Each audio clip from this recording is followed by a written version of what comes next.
Okay, it's the 50th anniversary of the Apollo 11 landing. We're pretty darn close to the anniversary, right year anyway. It's June of 2019, and Lego has just released, just within the last week, their new kit 10266, the lunar module. And I placed an order the very moment this became available, and going to build it here. I think it's mostly going to be a slideshow, but there's going to be some moments of video on it. It's considered an expert level kit, and it has 1,087 pieces.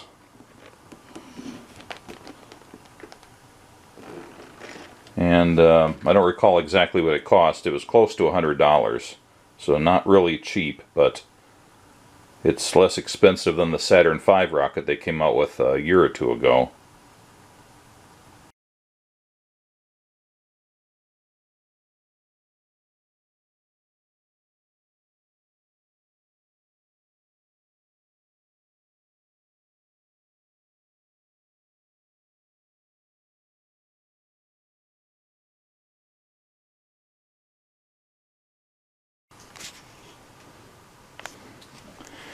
There's 1, 2, 3, 4, 5, 6, 7, 8, 9 bags of parts.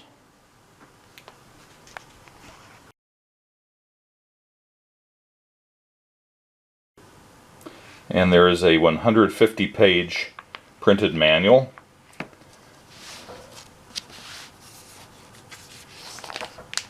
Complete with some basic information. Let's see if I can get this light to be less annoying. So, some photos of the mission, stuff about the guy who designed the model, more pictures, and it's in several languages, so you've got some duplications in different languages. Finally, around page what? Around page 40, the actual assembly starts, and it's the usual very detailed step-by-step instructions with clear illustrations. The style is a little different from it was on the Saturn rocket. Here it'll do things like put these red outlines around parts that are the parts you're supposed to be doing something with in that step. On the Saturn V rocket, they used lots of colored parts so that they would show up more clearly in the illustration, but in this case it looks like a lot of same colored parts are in use, but they accentuate them on the drawing by using the red outline, so that's a little different. Anyway, so it's all pretty clear. Lots of detail, just like the Saturn V, to get the right angles and everything. And it won't take nearly as long as the Saturn V to build it, a lot fewer parts. And there is, of course, a catalog of parts in the back pages that illustrates every part, how many there's supposed to be, and its Lego part number. There's also, in addition to this manual, a sheet of stickers, which apparently have to be applied to various structures, mostly for instrument panels and things. On the Saturn V, they had similar things, but they'd actually factory printed these on certain blocks instead of using stickers. So, again, a little bit of a different approach there. But let's get busy. From this point on, it's going to be still photos presented as a slideshow. As with the Saturn V kit, and I suppose with most of these big kits, it comes with sort of a universal tool to do various things: prying, pushing, wedging, other manipulations.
Okay, here's the diorama base, if you want to call it that.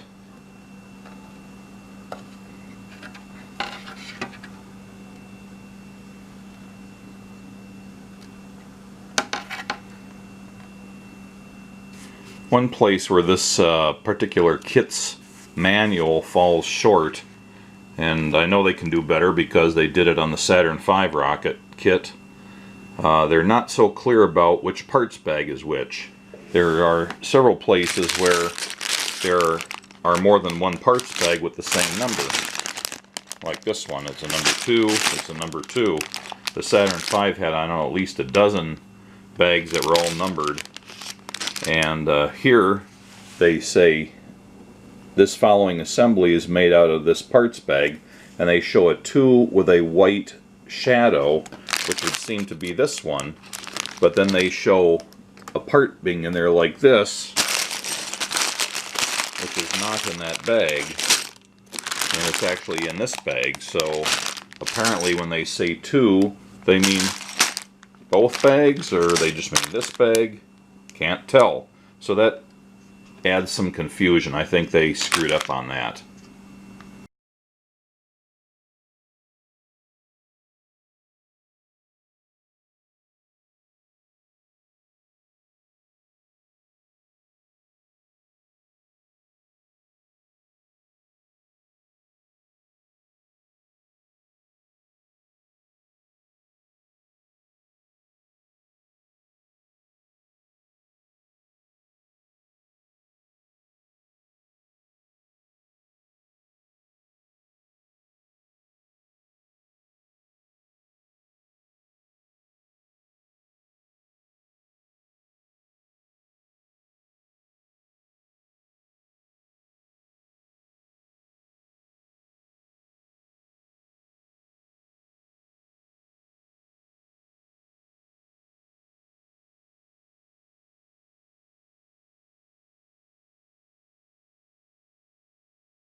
Yeah, this is kind of goofed up. Come on, focus. The Lunar Lander carried both fuel and an oxidizer to ignite the hypergolic fuels. Since it is not possible to use fuel without an oxidizer in space, well, it's not possible to use fuel without an oxidizer anywhere. And I think they mean that in space there's no free oxygen to use, so you have to carry a separate oxidizer. Can't count on getting it from the atmosphere. And you don't carry fuel and an oxidizer to ignite the hypergolic fuels. The hypergolic fuels, by nature, are two chemicals which, when they come in contact with each other, spontaneously combust. So you don't carry fuel and an oxidizer to ignite the hypergolic fuels. The hypergolic fuels contain within them fuel and oxidizer, or an equivalent chemical reaction. So this is kind of goofed up. Anyway, I found some other rather specious information in this manual. This clearly doesn't have the oversight and care of the Saturn V rocket kit. I've found a lot of mistakes in the manual where steps are left out so far. You know, the picture is there, but they leave out part of the step.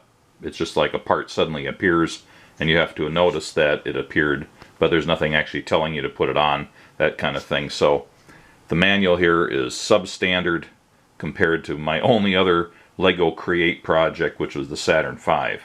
Maybe it's more typical of other Lego Create projects, but it doesn't rise to the standard or even maintain the standard of the Saturn V. So I hope they fix it on the Rev B.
Okay, so here's the finished product. Pardon all the crap on the table here.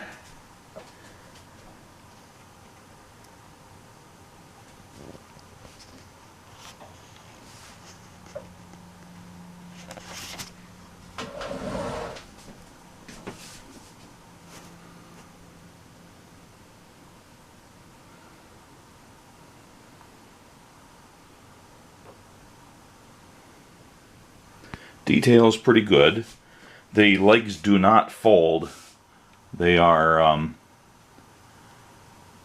intended to be in fully deployed position.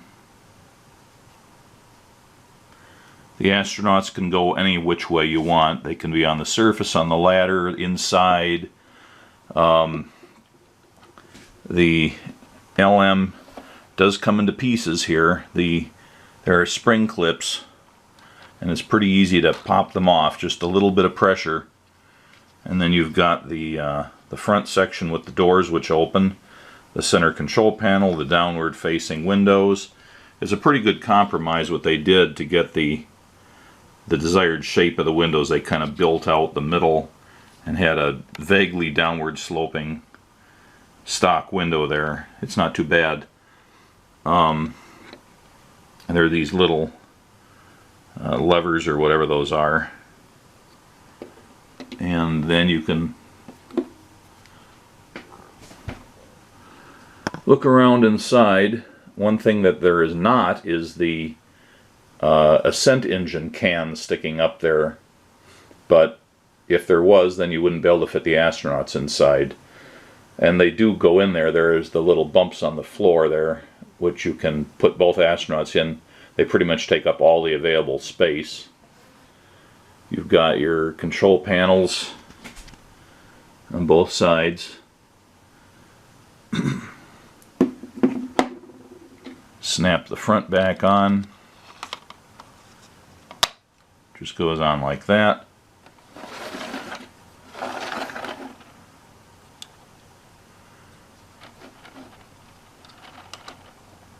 The rear comes off very easily, and once again you can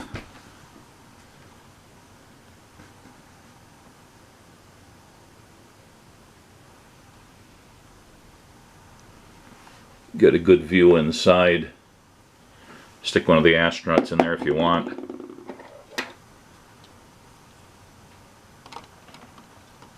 Oops, wrong way around.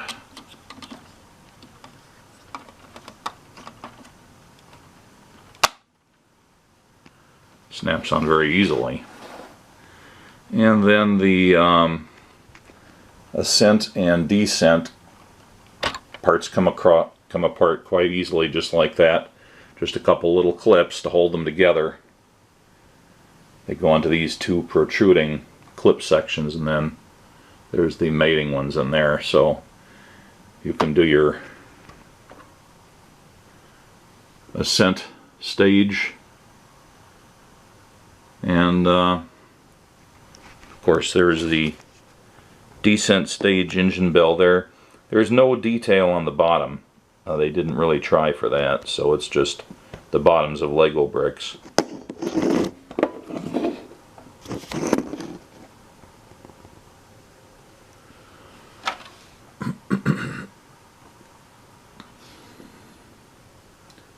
I think you can probably put this all on backwards too, maybe not. Anyway, it's easy enough to, let's see, get it centered in there. Just push it down, it clips on very easily. You could almost do a lift off of the thing with the strength that the spring clips have, just barely. The foot pads want to swivel out of the way when you set it on a table, so it's best to have it on the display base, which gives the little bumps on the bottom of the pads somewhere to go into. And you've got a little fake crater down there and some surface detail. The astronaut's arms do clip onto the flagpole if you want to do it that way. They do a pretty good job with the gold foil metallization. with a combination of stickers and gold colored tiles. There's no apparent metallization on the ascent stage. So I'm just going to spin it around here, give a few more views.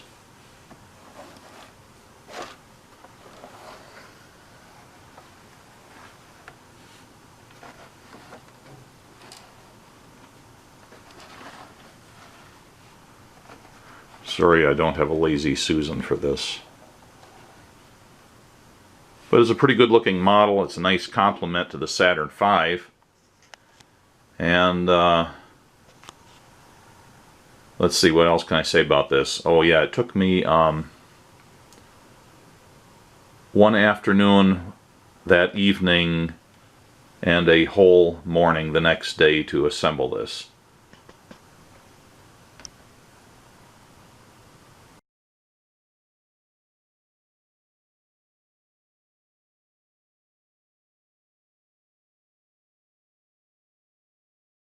And oh, by the way, as with the Saturn V rocket that I built, there are a number of extra parts, spares of the smaller, easily to get lost parts. I'm not sure if they do that because they think you're going to lose them, or if it's a matter of how they fill the parts bag. Some of these may be filled automatically. I suppose it is automated. They don't have people sitting there pulling these parts. I'm sure it's automated, but some of these are probably packed by weight, and they may feel that some of these parts are so light that the margin of error on weight-based parts packing might result in, you know, some missing parts. So they may program it to, you know, error on the high side, and therefore you'd get some extra parts. So don't be freaked out if you build one of these and you have some extra small parts laying around. But closing comments on this. Even though the manual is very good, it is definitely not as good as the Saturn V manual. There are more errors in this, flat out mistakes, problems with parts just not shown. At least in the pick list, you know, there's always something that says for the next step you're going to need this many of these parts, and then when you look at the assembly diagram, it shows a part highlighted in red, and then so you can see it's supposed to be assembled, but it will not have appeared in the pick list. Things like that. There are a number of irregularities when there are multiples of parts to be built. Sometimes it's very clear up front, we're going to be building 2 of these, and then it shows the parts required for a single assembly of that kind. And sometimes they do it differently, so it's not consistent throughout, and that can be a little confusing, so be careful. But it's a really good kit. I'm happy I bought it, and I think any Apollo enthusiast who has built the Saturn V will also want to build one of these.